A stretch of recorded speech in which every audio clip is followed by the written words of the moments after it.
ሰላም ውድ የሳምራ ሚዲያ ቤተሰቦች፣ በዛሬው ቪዲዮአችን ወር በገባ በ26 ቤተክርስቲያናችን ታስበው ከሚውሉት እግዚአብሔር አምላክ ቃል ኪዳን ከገባላቸው ቅዱስ አባቶቻችን አንዱ ኢትዮጵያዊው ጻድቁ አቡነ ሀብተ ማርያም አቀርብላችኋለሁ።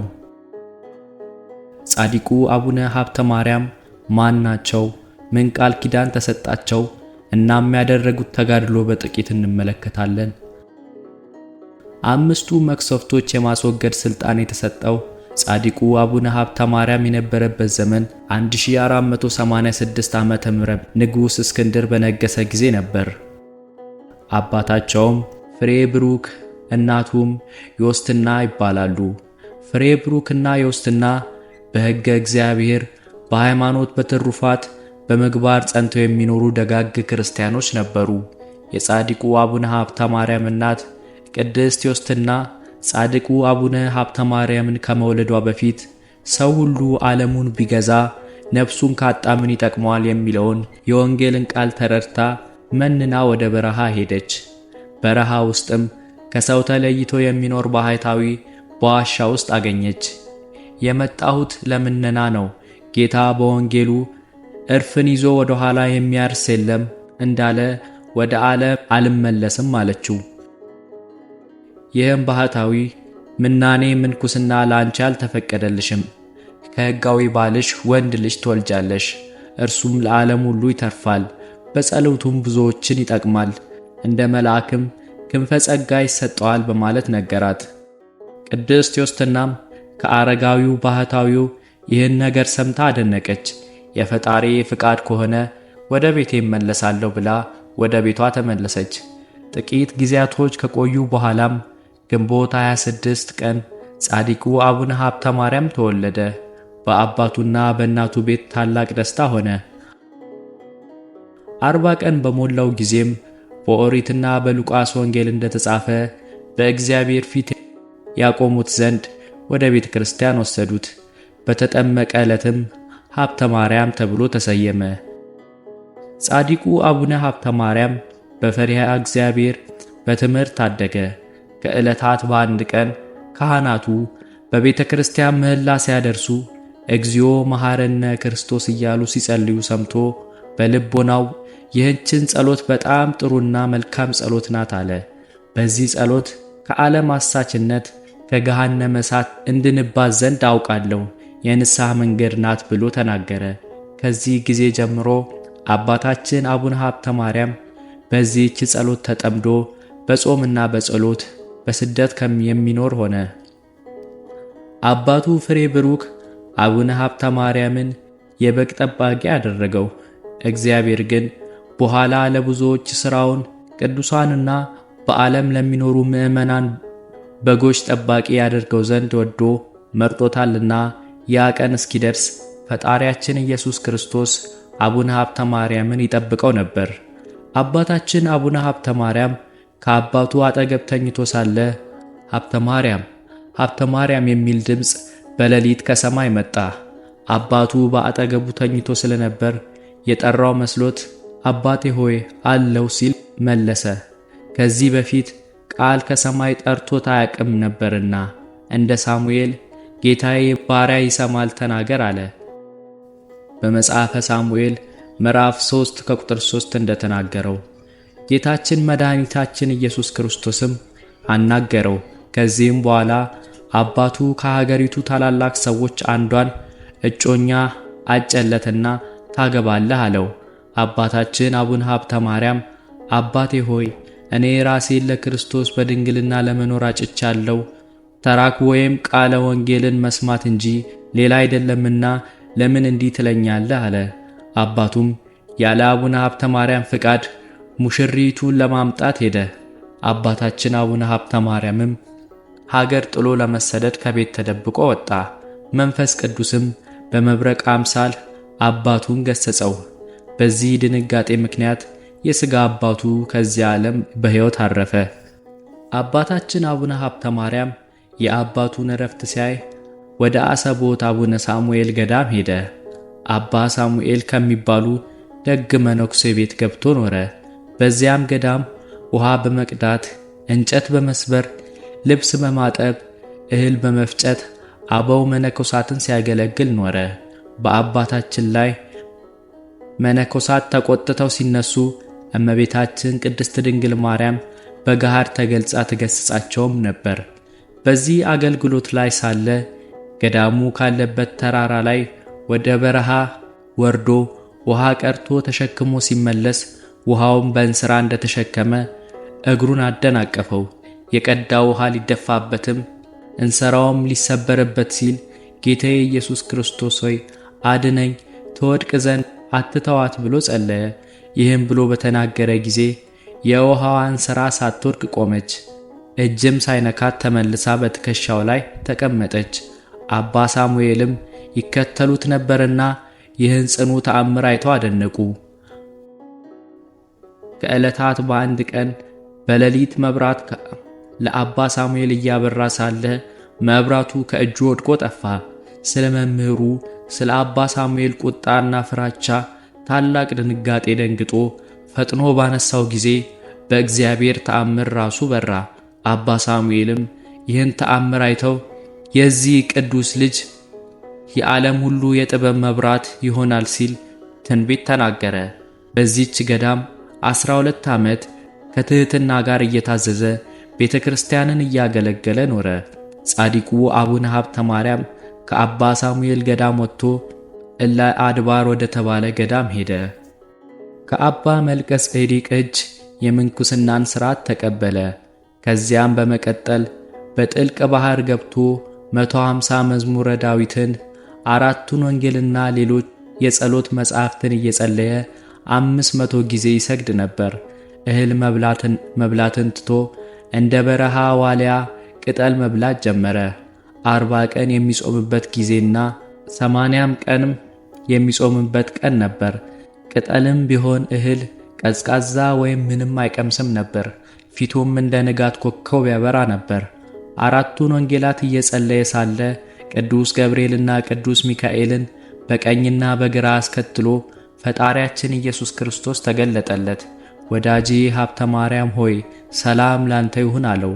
ያን ጊዜ አቡነ ሀብተ ማርያም ከፈጣሪው ግርማ የተነሳ ደንግጦ ከመሬት ወድቆ እንደ በድን ሆነ። ጌታችንም አንስቶ ክቡራን በሆኑ እጆቹ አጸናው። ታላቅ የሆነ ቃል ኪዳንም ገባለት።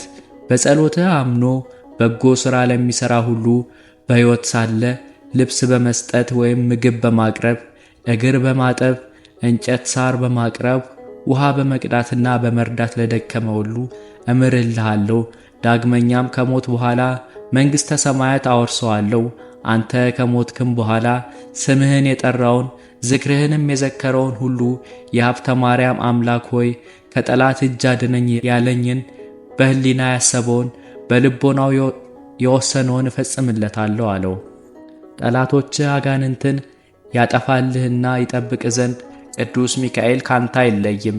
የሰጠውህን ቃል ኪዳን እንዳልነሳ በራሴ ማልኩልህ። ከእናትህ ማኅፀን ጀምሮ የመንፈስ ቅዱስ ማደሪያ አድርጌ መረጥኩህ እንጂ በብዙ ገድልህና በድካም ብቻ የወደድኩህ አይደለም። ይህን ቃል ኪዳን ከሰጠው በኋላ ጌታችን ኢየሱስ ክርስቶስ በክብር በብርሃን በቅዳሴ በሥልጣን ወደ ሰማይ አረገ። ቅድስት ዮስትና ባሏ ከሞተ በኋላ ለራሷ ምንም ሳታስቀር ገንዘቧን እናት አባት ለሞቱባቸው ለባልቴቶች፣ ለጦም አዳሪዎች፣ ለድሆች ጨርሳ ሰጠች። በጾም በጸሎትም በስግደት ሰውነቷን አደከመች። እንዲህ ባለ ገድል ሳለች ከሰማይ እንዲህ የሚል ቃል ወደ እርሷ መጣ። እኔን ለማገልገል ሴቶች ወንዶች ባሮችሽን፣ ወንድሞችሽን፣ እህቶችሽን፣ ቤትሽን ስለተውሽ 80 ርስት ከተሞችን፣ 7 አክሊሎችን እነሆ አዘጋጅቼልሻለሁ አላት። ደጋግ ሥራን ሰርታ ከፈጸመች በኋላ አረፈች። እግዚአብሔር አምላክ አስቀድሞ ተስፋውን እንደነገራት 7ቱን አክሊላት ሸለማት፣ ገነት አወረሳት። ጻዲቁ አቡነ ሀብተ ማርያም ወደ ቤተ ክርስቲያን በሄደ ጊዜ ወንጌል ሲነበብ የክርስቶስ ጌትነቱን የሚናገር ወንጌል ሲነበብ ወዮሴፍ ብህለኒ ለማርያም ጻድቅ ውእቱ የሚል ከቄሱ አፍ ይህን ንባብ ሲሰማ ደንግጦ ወንጌል ወደሚነበብበት ስፍራ ሄዶ የሚያነበውን ቄስ ገሰጸው። ወዮሴፍሰ ፈሃሪሃ ለማርያም ጻድቅ ውእቱ በል እንጂ ብእሲሃ አትበል ብሎ መከረው። ቄሱም አቡነ ሀብተ ማርያም እንዳዘዘው ከስህተቱ ወደ ቀና ንባብ ተመለሰ። ጌታችን ኢየሱስ ክርስቶስም ተገልጦ ወዳጄ አመሰገንኩ፣ እናቴን ድንግል ማርያም ስለ አከበርክ እኔም በመንግሥተ ሰማያት ፈጽሜ ያከብርሃለሁ አለው። ጻድቁ አቡነ ሀብተ ማርያም ከጌታ ጋር በተነጋገረ ጊዜ እንደ ነቢዩ ሙሴ በፊቱ ብርሃን ተሳለ። ሰዎችም የፊቱን ብርሃን አይተው መቅረቡን ፈርተው አደነቁ። አቡነ ሀብተ ማርያምም ጌታ ሆይ ከንቱ ውዳሴ እንዳይሆንብኝ በፊቴ ላይ የሳልኸውን ብርሃን ሰውርልኝ ብሎ ጸለየ። ጌታም ፊቱን እንደቀደመው አደረገው። በጾም በጸሎት ላይ ሳለም በሊቀ መልአኩ ቅዱስ ሚካኤል ተራዳኢነት ወደ ሰማይ ተነጥቆ ቅዱሳን የሚኖሩባቸውን ዓለማት መንግሥተ ሰማያትንና ሲኦልን ተመለከተ። ሰይጣንም መጥቶ በእግዚአብሔር ፊት ቆመ። በሀብተ ማርያም ላይ መከራ አጸናበት ዘንድ ፍቀድልኝ ብሎ ጮኾ ተናገረ። እግዚአብሔር አምላክም በሰይጣን ላይ ተቆጥቶ በነፍሱም በሥጋውም መከራ ታጸናበት ዘንድ አልፈቅድም፣ ከእናቱ ማኅፀን ጀምሮ መርጬዋለሁና በንጽሕናና በቅድስና ኃጢአት እንዳይሠራ ዘወትር እጠብቀዋለሁ። በእርሱ ላይ ብቻ ሳይሆን በሀብተ ማርያም ጸሎት በተማጸነ ሁሉ ላይ እንኳን አላሰነጥልህም ብሎ አሰናበተው። ሰይጣንም ይህን ቃል ሰምቶ አፍሮ እያዘነ ሄደ።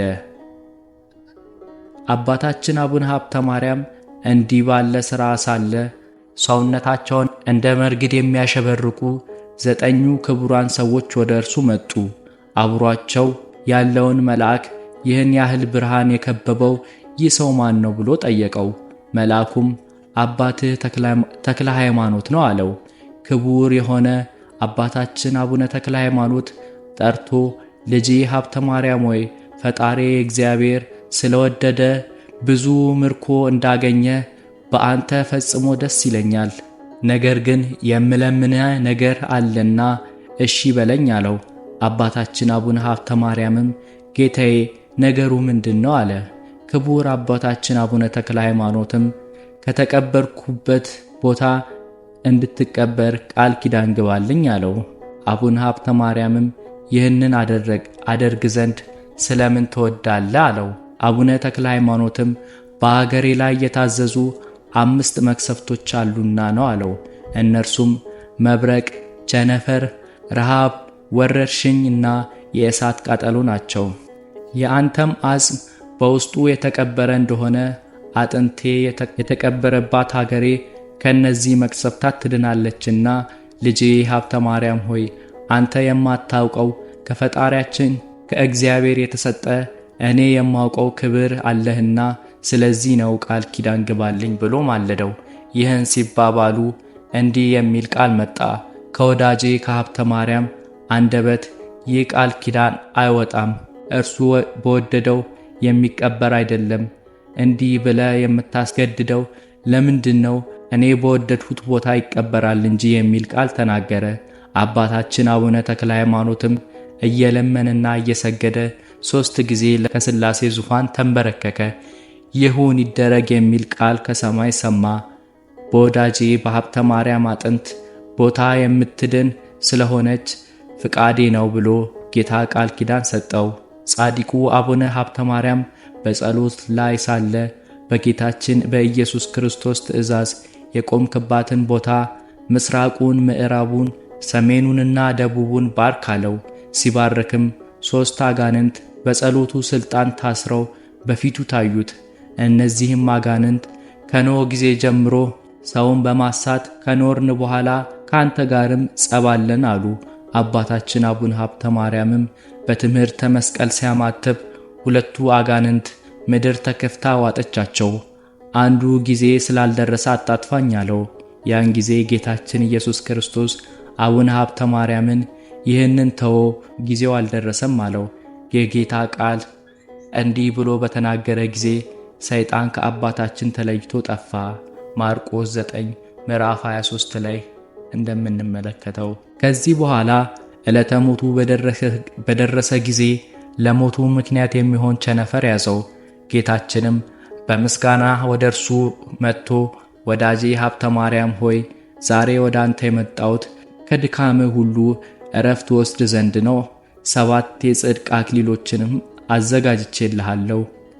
ስለ ንጹሕ ድንግልና ዓለምንና በውስጡ ያለውን ንቀስ በመኖር ስለ ፍጹም ምንኩስና ዘወትር 4 ወንጌላትን በማንበብና በመጸለይ ስለ እኔ ብለህ ስለተራብከው በጾም ስለተጋደልከው ቂምና ጥላቻን ትዕቢትን ትምክህትን በልብ ውስጥ ባለማስቀመጥ ስለ ንጹሕ ተልእኮ ክህነት ስለ ንጹሕ መሥዋዕት ነው ብሎ ቃል ኪዳንን ሰጠው። በተጨማሪም እኔ የሰጠውን ቃል ኪዳን ተስፋ አድርጎ መጽሐፈ ገድልህን ለሚጽፈው ስሙን በመንግሥተ ሰማያት በእውነት መጽሐፍ እጽፈዋለሁ። ለቤተ ክርስቲያን ዘይትን፣ ወይንን፣ ዕጣንን፣ ህብስትን እስከ ቀዝቃዛ ውሃ ድረስ በአንተ ስም መባ የሰጠውን የወደደውን ሁሉ አደርግለታለሁ።